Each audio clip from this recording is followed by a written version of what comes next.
And welcome back to The Day with Trae. I'm here with my very first guest, my very first love as well. Eleuthera, thank you for being here. It's my great honor, Deontay. And you know, as you were doing the intro, I was sitting here listening and thinking about watching the show, and I want to acknowledge that on Monday's show, you shared that you had lost somebody dear to you to suicide. And I just want to take a pause and start this conversation by honoring, acknowledging the pain of loss. I also want to acknowledge the pain of loss of all the folks that are not just losing someone to gun violence, but their lives that are being stolen away, taken from people. And so just to ground us in acknowledging that we sit here because of people's pain. We sit here because people have lost somebody or had someone taken who is dear to them. And I also want to thank you for always uplifting therapy and mental health and well-being and celebrating that and encouraging people to reach out for help and support when they need it. Because I had community members like you that I grew up with at 16 years old that has always embedded that in me. And thank you very much for saying that, R.I.P. James. I thank you so much for saying that to me, and I had to have you come on the show today because of how the climate is. Yeah.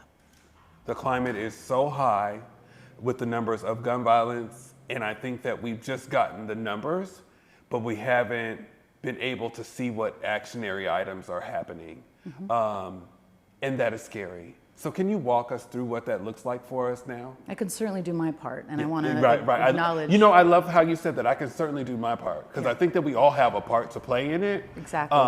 From different people in the city, from different people in community, but we put the public in public safety. So tell us about your part. I appreciate you saying that. So I'm in public health. The Office of Regional Gun Violence Prevention is rooted in public health with an understanding that we believe gun violence is a health equity issue, and that people who are in despair or in crisis need an exceptional amount of support and care and well-being in order to not get engaged or prevent incidents of gun violence. So what I can say, you mentioned the uptick in gun violence and how scary it is. And the truth is, you know, that there are deaths of despair happening. At the onset of COVID, I think fear increased. Young people were disconnected from schools and the places where they had safe space to be with each other, to congregate and celebrate, spent a lot more time in social media spaces rather than in human contact spaces. And so we have seen an increase of gun violence all over the country. For the first time in history, it's the leading cause of death for children and teens, which is inexcusable. Can you repeat that for us? Gun violence is the leading cause of death above all other forms of death for young people, specifically children and teenagers. So first time in history.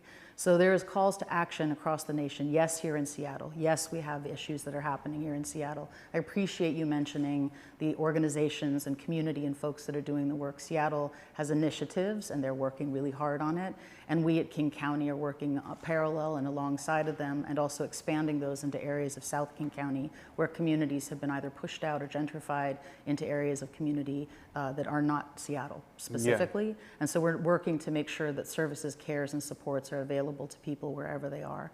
The most important thing I think that's happening is that we are advancing here locally, which is part of a national movement, the idea that community is a key ingredient to a holistic public safety framework, that violence interrupters, that street outreach workers, folks like me, when you met me when you were 16, I was hopping out of my car out in neighborhoods at 4 o'clock in the morning and looking to connect with individuals who were letting me know that they were in crisis, that they needed care and support. But I stand on the shoulders of giants and alongside of the giants who are here in community doing that now, and organizations that are doing that now. But it's not enough. We don't do that alone. I appreciate you also recognize that, you know, together we're going to end gun violence. We're going to have to work from the grassroots all the way to the grass tops. And I'll offer that the White House, for the first time in history, launched its first ever Office of Gun Violence Prevention that's survivor-led. It's individuals who've been impacted by gun violence who come from community and are leading that call to action across the nation. And this community work has to happen in parallel with traditional public safety work. So they are non-carceral first responders, but law enforcement, EMS, everybody's got a role to play in addressing gun violence. And I love that. We do have a role to play. And you know, you've also been a part of some public safety meetings around community, and that's been appreciated. And I think that you've been a strong asset for that, because I think we need to also know about some tips on what we can be able to do. Maybe I have a child or a partner or a loved one that may either own a gun or has been a part of something, how can I navigate, or has been either a victim of gun violence or is currently going through that process where they either own a gun and need to get rid of it.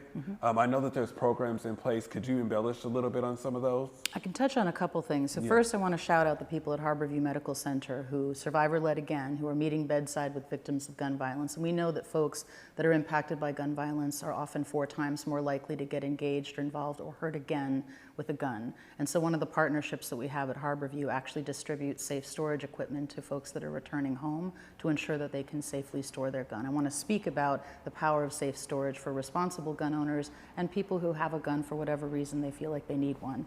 That safely storing it significantly decreases the potential for a young person who's curious to find it and use it. For somebody who's emotionally heightened and in crisis to grab it and do, without any impulse control, to use that gun. So there is a movement for safe storage, and at Public Health we have the Lock It Up program. The state of Washington is investing. We're actually partnering with the Seahawks to do a mass gun lockbox distribution as one of our key activities. And again, it's not enough. It's just that we're going to have to keep hitting it from every angle we possibly can, investing in the community-led public safety efforts, convening people to work alongside of each other to each do our particular role, safely storing guns, and continuing dialogue about legislation that needs to be passed to ensure that guns aren't in the hands of especially young people in crisis, that we increase the access to mental health supports and well-being, that we do those things in schools and other places where young people are, and that we also recognize that responsible gun owners have to be a part of the solution by locking up their weapons. That's real.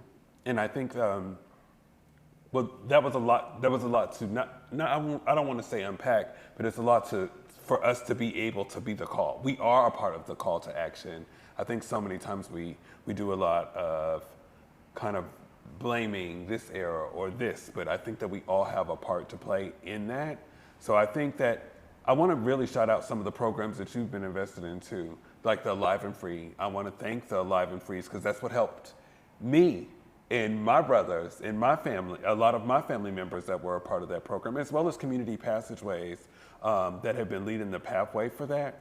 And I also, like, what can we do if we have a young kid that wants to get involved in how they can be a part of the solution? How would you suggest them do? So we have a community resource guide that's available online, kingcounty.gov/RGV, Regional Gun Violence. And that includes all the organizations you named, plus many others. I see some great folks out on the wall, progress pushers, other folks that are really leading in this health, well-being, and safety space. So that web space will path young people and their families to find out where they can get support, how they can enroll a young person, and even how they can get involved. We're also doing a partnership with King County Metro, so you will see bus banners on the buses right now that says, "Together we end gun violence." The other thing we're doing is putting together advisory groups. So there's an advisory group of local elected leaders who have committed to working with each other. There is a survivors advisory group that we're standing up with guidance from the parents of murdered children and other families who've been impacted and had folks they love taken by gun violence. Also a youth advisory group, critical to hear from and be guided by the voice of young people, and an elders advisory group. More and more we're hearing from elders who want to figure out how they can get engaged and support efforts and offer us guidance and wisdom. So those are a few things that people can do to start getting involved. What I love that I heard, those were a lot of different intersections, and I think that y'all are doing an amazing job with trying to cover that, right? Because I think that we'll be laser focused on a specific age demographic, but it is all of us and all the intersections. And I appreciate you and your department for what y'all have been bringing to the table for public safety in the areas of gun violence. Well, I appreciate you saying that. I want to last though say that we can talk a lot of good news, and we should celebrate what is working where it is. But until we really see significant decreases in gun violence, we all recognize that our sleeves are rolled up and we have work to do, and we're not letting ourselves off that hook. That's real. And if you can, I just hear a call. Can you give a call to action to community and let them know where they could be able to find you right here in this? So do please go check out the resource guide. It's available to you, and we are also working to improve it. If you would like to offer input or other programs that need to be there, please go to kingcounty.gov/RGV and make sure that you recognize that there are lots of opportunities there, incredible programs that are happening, and also please follow the storytelling that's happening in our social media spaces at King County RGV. And that is on Twitter, on Facebook, on Instagram. One of the most important things we can do to combat gun violence is to tell the stories of the lives taken, tell the stories of the incredible impact community is having. Please follow us and participate. I love you. Love you. I love you, beloved. Thank you so much for coming on here today. Thank you for having me. And y'all need to look up more about King County Public Health and gun violence. Please go to that website. But in the meantime, we're going to take one more break and we'll be back, 2 more breaks, and we'll be back with Daryl Photo. You're watching The Day with Trae.